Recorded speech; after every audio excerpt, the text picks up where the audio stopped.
Today's video is about one of the most ambiguous knitting term situations. The one needle cast on refers to methods that produce two different edges. One of those edges is referred to generically as the long tail cast on. There are at least 4 different methods to produce this cast on. The other one needle cast on is known generically as the twisted cast on. There are at least 5 different ways of executing a twisted cast on, and each one of those is a variation on one of the long tail cast on methods. Along with these variations is a laundry list of labels. Today I'm going to demonstrate those 9 one needle cast on methods. If you'd like to jump to a specific point in the video, you can skim along the video timeline at the bottom of the playback screen to find the different chapter titles and links to those time-stamped locations. So I have 2 cast on methods on these needles. What I did was I created them on a very large needle and then slid them onto these thinner needles so that we can see better what is going on here. This cast on edge is composed of a strand of yarn that crosses at the base to form a loop that is then knitted to create the loops on the needle. So you have 2 strands of yarn. You have 1 needle and 2 strands of yarn. One of the strands is creating these twisted loops like that. And usually these days we do this by creating that loop on the left-hand thumb. So this left-hand thumb is essentially acting like a needle, and this loop that is on the thumb is acting like a stitch on the needle. You end up inserting the needle through that hole and then wrapping the other strand of yarn, which is connected to your yarn ball, around the needle and pulling it through. And then that creates the new loop on the needle, and the twisted strand ends up underneath the needle. So there are several different ways of creating and executing that technique in order to create this result. The general name for this cast on is called the long tail cast on. This cast on also uses a single needle and 2 strands of yarn. In this case, rather than creating a loop that just crosses at the base, instead the loop is crossed one more time in order to create a full twist, and then it's knitted. The generic name for this cast on would be the twisted cast on, and it's really just a variation on this first cast on that I talked about, which is called the long tail cast on. But the thing about these 2 cast ons is that there are many ways of creating each one of them, and they each have different names. Each of those methods has at least 1 name, sometimes 2. And so that's what I want to show you today, is how these 2 cast on methods are related and how the different methods to create each long tail cast on method can be modified in order to create this twisted cast on. So the way this begins is you can either start with a slip knot and then put that on the needle, and that's your first cast on stitch, or you can just begin casting on. So frequently what knitters will do is tension this yarn through their left hand as they would when they were normally knitting. However, they would normally do that. And then they would hold the needle in their right hand. And then this tail hangs over the front of the thumb like this. And then you hold the tail end of the yarn against your palm with your other fingers. So now you've got this loop on your thumb. So the first stitch, if you're not doing a slip knot, your first stitch is simply to insert through that loop and then let that loop be on the needle. It's just what we would call a backwards loop. Now your thumb is over the top of the yarn. It comes over and around like this to form the next loop. And this is when you're going to start knitting. So you insert through the front, and then you wrap your yarn around just like you're knitting a stitch, and then you pull your needle back through what is essentially the old stitch on your left thumb, and you let that out. And now you have to tighten up that tension. So you bring your thumb back over the top in order to tighten the tension. And you form the next loop. And you never let go of the tail in your palm. You don't release it all as you are knitting these stitches. So you wrap the yarn, you pull the needle back through the stitch, release it, and then tighten up that tension. So this is what you're doing. You're just knitting this strand that's over your left thumb. So how do you turn this into a twisted cast on? Well, the way you do that, you want to add an extra rotation or half rotation of this loop to create that twist at the bottom. And you do that by bringing your needle to the left and underneath so that you can catch that back loop, coming up to that back loop and then through the needle this way. And now you're going to wrap the yarn and you're going to go back the way that you came in. So you're coming back out the needle that way. This is always true in knitting. Whatever way you insert your needle in order to grab yarn, you're going to come out in that same way. So if you were coming underneath here to come through that loop, that's the way that you have to go back out after you have caught a loop of the working yarn. So you come through here, you wrap your yarn, and you go back out the way you came. So I'm just kind of swinging around so this thumb loop is underneath when I release it so that when I pull on the tension it will be lower. So you're coming underneath here to come in through the back of this loop. Then you wrap the yarn around and you go back out the way that you came in. And now I'm just swinging my needle around so that this loop, I can bring my thumb underneath the bottom of the needle, release it, and then tighten up. And you don't want to tighten it up too much. So coming in,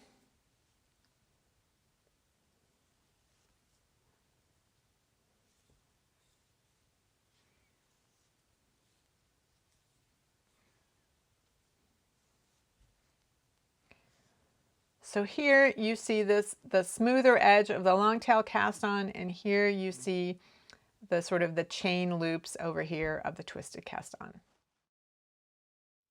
This is a variation that can be very good if you are a knitter who uses long straight needles that are anchored. You might use a knitting belt, a knitting sheath, you might anchor it under your armpit, you might anchor it against your hip.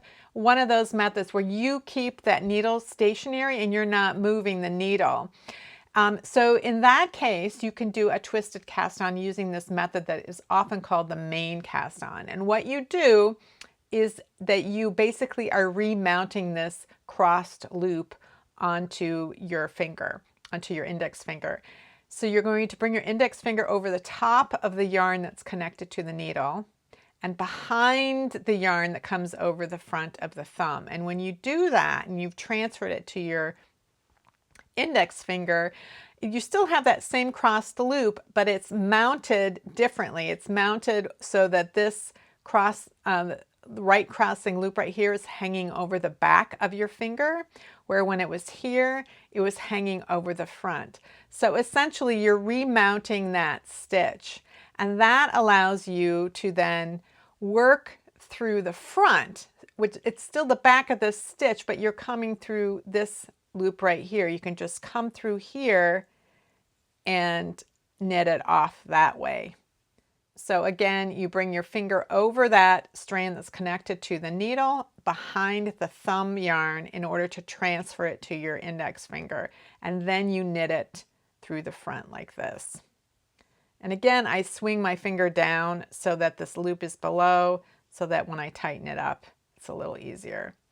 So this one takes a little bit more finger maneuvering, but again, if you are in a situation where your needle needs to be stationary, you might find it useful.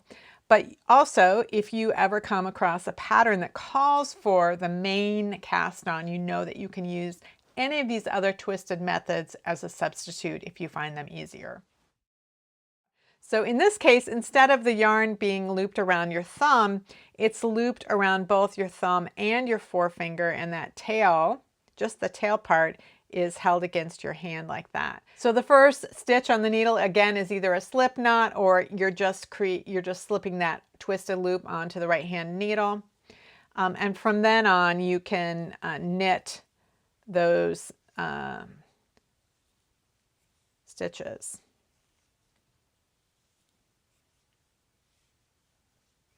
Same result as the thumb method, you're just using your index finger to create the loops. So to create the twisted version of this, we come in from behind this loop and then knit it and then go back out. Swing around, then let your finger out and it comes under to create the loop again. So again, you have to come from underneath if you're going to do the twisted version. And again, if you come in this way, you're going to go out that way. So you come in, get the yarn, go back out, swing the loop around to the bottom, and then release your finger, and then do the next one.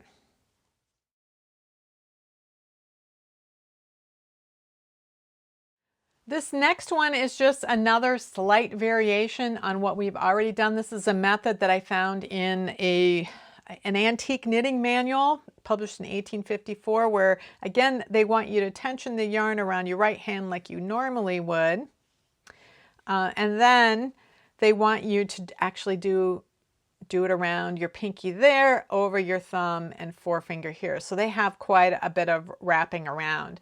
But again, you're going to do the same thing. You're just going to go through this loop. If you're going to, you can either have a slip knot to start with, or you can just slip this over to the right hand needle.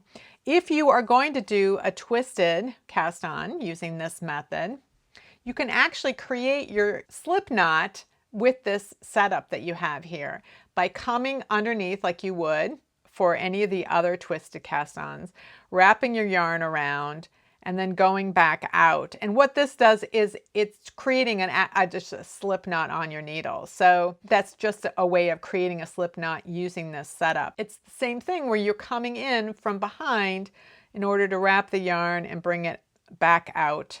And again, I swing the loop to underneath the needle before I let it go and tighten it up, and then these fingers are coming underneath. I can come and grab and go out like that.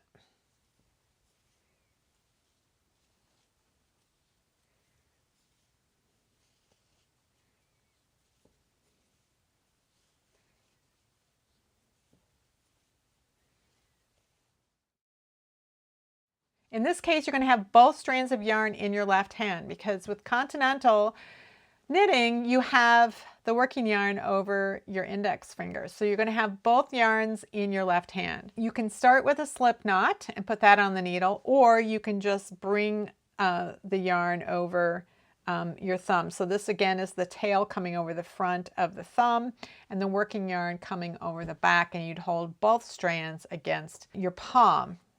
So to start a long tail cast on, if you just want to do a loop, a twisted loop, you can just dive down in and you can twist toward yourself like that. And that's your first stitch. And from here, again, for a long tail cast on, you're knitting this thumb loop. So you're inserting your needle through that loop and you're grabbing the working yarn, which is over your index finger, which means you bring your needle underneath it to grab it, and you're just pulling that loop back through the hole that you entered. So again, this method is sometimes called the slingshot method, because the way you have your yarn set up, it looks like a slingshot. So again, to knit, you're just going through this hole right here. That means that after you grab the yarn, you have to come back out that hole. So you go in, you grab the yarn, and you just come back through that hole.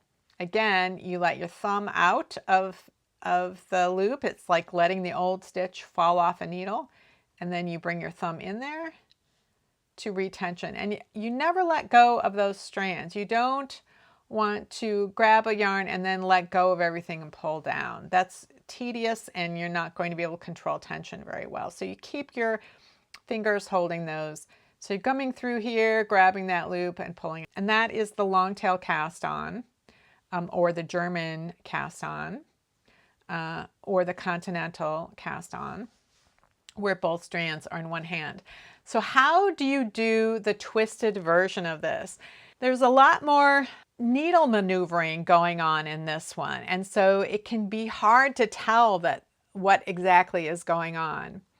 But once again, you're going to come in through the back of that stitch, just like you did for the two thumb methods, just like you did when the yarn was tensioned over your other fingers in the left hand. You're coming in from behind like this. And that means you're going to go back out that way. So you come in this way, and your yarn for knitting is over here. So you grab your loop of yarn, and then you have to come back here in order to exit out the back of the loop. Again, you swing your thumb down to the bottom, release, and let it go. So another way to look at it is that you're coming through underneath both of those strands, but you're coming in through the back of that loop like you do whenever you do a twisted cast on. Now you have to grab this loop of yarn. That's your working yarn. So now you have to bring your needle over this way to grab it, come back, so that you can come back out that loop.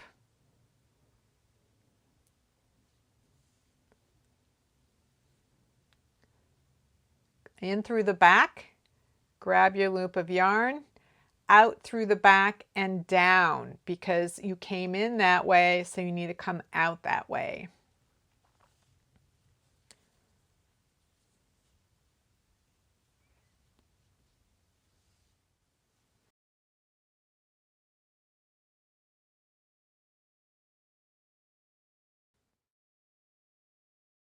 So why would you pick one method over another? Well, with the long tail cast on, it's probably easier to over tighten this cast on so that your edge ends up too rigid or too tight. We have a lot of tips for how you can keep this cast on loose enough, like leaving as much space in between each stitch as the yarn is thick. But there are some situations where you really need a stretchy cast on, like for cuff down socks. You need an edge that can absolutely stretch as much as the knitted fabric can.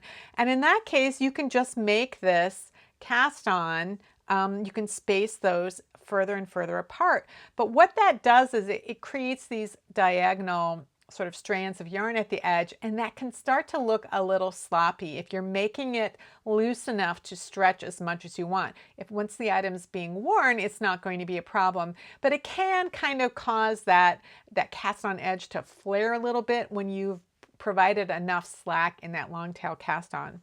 What happens with the twisted cast on is that though you have that extra twist, and it causes the stitches to kind of compress a little more and hold that twist in place. It still provides a lot of stretch, but it can help control the flare of that cast on. So in either one of these, you have control over how loose or how tight to make the cast on, and it can take practice to decide exactly how tight you want to make it. It is harder to make this one, the twisted cast on, too tight, just because as you form that twist in the loop, it kind of resists pulling extra slack out as much as you can manage to do in a long tail cast on. So with a long tail cast on, I can really pull in that slack out and over tighten the stitches on the needle very easily. I can just tighten that up too much. I just pull on it and it pulls out. With the twisted cast on, I can pull on it, but it's harder to pull it as tight. So if you are working on controlling your tension, or if you just your tension is normally good enough, you just need to add a little bit more stretch to your cast on, then the twisted cast on may be the cast on that works best for you. How a knitter holds the yarn and needles may influence how easy or difficult it is for them to execute a particular knitting technique. Experiment with the techniques I showed you today to find which methods work best for you and your knitting style. If you have any comments or questions about today's video or suggestions for videos you'd like to see in the future, you can leave those down in the comments below or join the discussion in my Ravelry group, Rocks. Thanks for watching, and I'll see you next week.